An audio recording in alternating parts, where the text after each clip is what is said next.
First of all, let me tell you how much I fell in love with this beautiful film.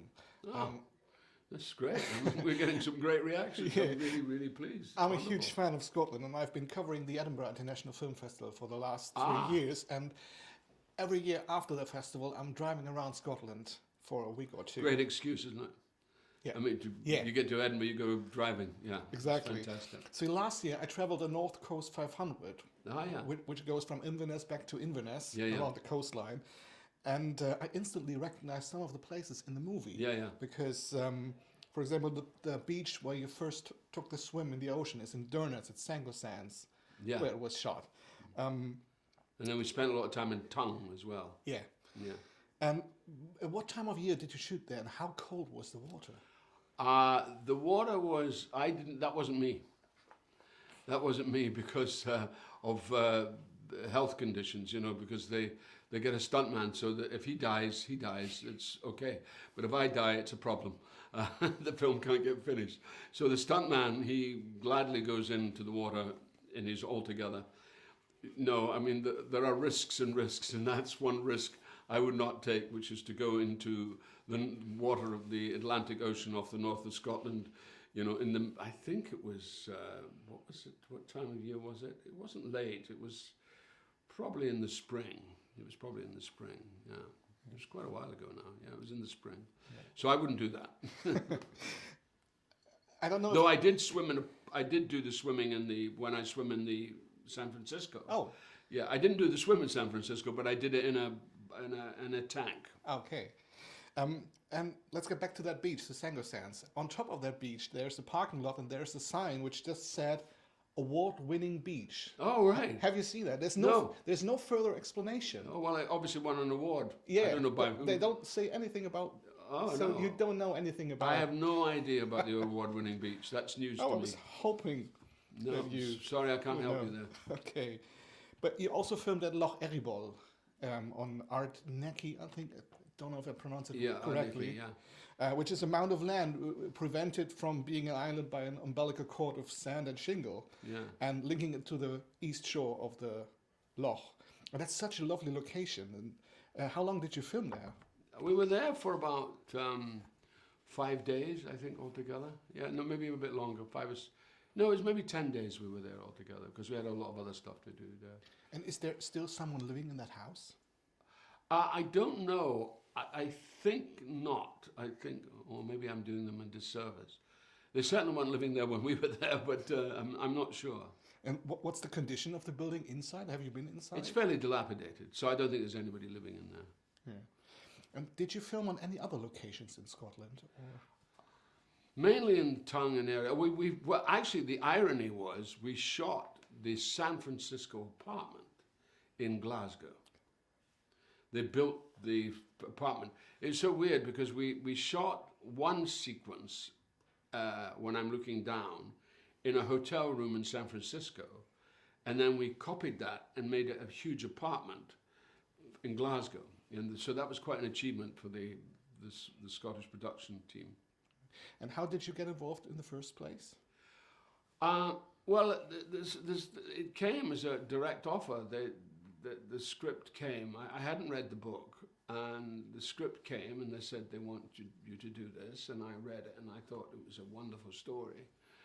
And I just thought it was something that we don't see in the cinema too often, this kind of story. It's so simple, and it's so telling and emotional, and I thought, wow, yeah, it's a no-brainer, really. And it's difficult because it so goes against the fashion of the time, because they don't make films like this anymore, which I think is sad. I mean, I think that we're so busy making other kinds of films that these smaller films are ignored, and I've made. I spend a lot of my time doing independent films, and I love them. I'll always say that when I die, I will have one of the best retrospectives ever, because people will see a lot of films that they haven't seen, because of that. And I love working with young filmmakers. I made a film in Iceland a few years ago, which again was shot in Iceland, but actually it was set in New York. But we built a bar in Reykjavik, and it was a very, very Spartan crew In fact, the sound operator and the boom operator were the same person. You know, so I think it was a 4-man crew. And then when we went to shoot the exteriors in Tribeca, suddenly we had 120 people, and we're going, where have all these people come from? You are from Aberdeen, which No, I'm from Dundee. Dundee, I'm sorry. Dundee. That's okay. Of course, Dundee. Which is on the east coast of Yeah. Scotland. Do you have your own favorite places in Scotland? Where do I have to go besides all the touristy places? I mean, you know, everybody goes on about the Western Isles, and of course it's stunningly and beautiful. But I like light. I like light. And the East Coast, my hometown, in fact, there's a little village called Broughty Ferry, just outside my hometown, and it's the sunniest place in the United Kingdom. And I remember doing a TV show there, and a lot of Ouijies, what we call people from Glasgow who come from the West, all the Ouijies, they came and they said, oh, we never knew this place existed. I said, that's because you cannot see any further than your own, what we call in Scotland, dreich. And dreich is when it's so misty and so cloudy that you can't see anything in front of you, you know, and Dundee isn't like that. So I particularly like the East Neuk of Fife. That is the most beautiful area. Crail and Anstruther and Pittenweem, all those fishing villages. It's a very different feeling. It's a much more gentle feeling, but the light is astonishing. Okay, I think now I know where to go after this year's festival. Yeah. But it's a particular, you know, it really is. I mean, you can't beat the glory of the West Coast. I mean, there's no beating that. But if you want something which is very particular, no midges, which is good. Wonderful. The first time I went to Scotland was to see the beauty of nature on the lovely city of Edinburgh. Oh, my favourite city in the world. Yeah. But now I keep coming back for the people. Yeah. Because I met so many incredible people, and every single one of them has been so kind and nice and polite and helpful.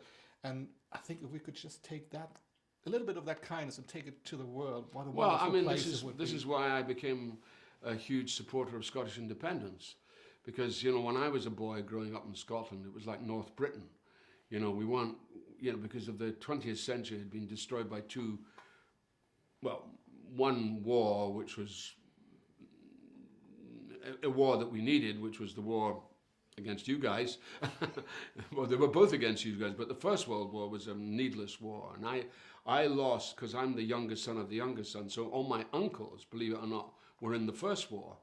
And I lost 2 of them, you know, and we lost a lot of people in that. And Scotland didn't come together till really the 1950s. When I was growing up, it was North Britain. But now it's amazing. And that's why I've been very pro-independence. But for that very reason you talked about, for that sense of camaraderie that you get in Scotland. Exactly. But do you have an explanation why the Scots are the way they are? I think we have a saying in Scotland, which is a difficult saying to understand. We're all Jock Tamson's bairns, which means that our father is Jock Tamson, whoever Jock Tamson is, I don't know. But we are all of, there's a sense of egalitarianism in Scotland that you don't get in the South. You know, it goes against the feudal core of what goes on in the United Kingdom. And I think that's why I love Scotland, and that's why I'm very proud to be Scots. I mean, the other reason that I'm proud to be Scots is because the Irish, my roots are Irish. When the Irish moved to Scotland, in Irish Gaelic, believe it or not, there's no word for no. They can't say no. And if you go to an Irishman and say, no, they'll do all of that, but they won't say no. And I'm very glad my people moved to Scotland, because in Scotland they say no. And that's the end of the story. That's amazing. So when you film on location in Scotland, do you have a special connection to the place, or is it just like any other location? No, it's my home. It's where I'm from. I mean, my wife, who's from Cologne, when I took her to Scotland for the first time, we were driving very much early in the morning right up near Stour on the west coast, up near Loch Inver. And Have you been to Loch? Oh, wonderful place. Yeah, we were driving up there, and my wife said, stop the car, and she ran out, and she threw herself on the ground, and she said, it's speaking to me, and there is a vibrancy that comes off. I think it's radioactive myself, but she was like, she was completely, she said, I've never known anything like this, so yeah, it's a special place. Exactly. Let's talk about another important thing for the film industry in Scotland, the Brexit. Oh. Do you, as an actor, have a feeling about what will change once the UK is leaving the EU? Oh, I'm dreading it. It's so retrograde, and it's done by a lot of selfish little Englanders, what I call little Englander, and it's a problem we've always had. It's the difference between, the thing about Scotland is we are much more European. We're much more, we understand that, even though we're so far away, because that's our tradition. Our tradition is a European tradition. We've always embraced that. It goes right back to Mary Queen of Scots. It goes back to, she went to France, Mary of Guise. I mean, it's part of our tradition. And the English have always had this sort of smaller group mentality, and that's what's happened in Brexit. And of course, our political leaders is what's failed us. I mean, Brexit and the voting of Trump, they're the same people who voted for Trump that voted for Brexit. People well, I have to be careful what I say. I understand. Do you think that the Scottish film industry will be able to compensate the loss of EU fundings, or will there be less? I think it's going to be difficult. I mean, we've got to find, we've got to go for another.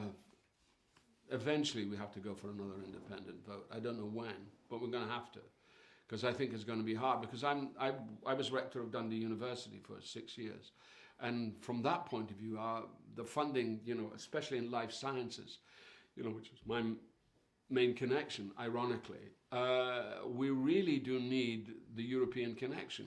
We were on top of becoming we were going to become the biocenter of the UK.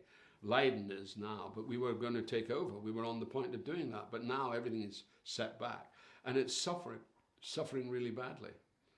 Yeah. You have been in a very impressive list of films so far. When you look back on all the roles you've played, is there any character you would like to revisit?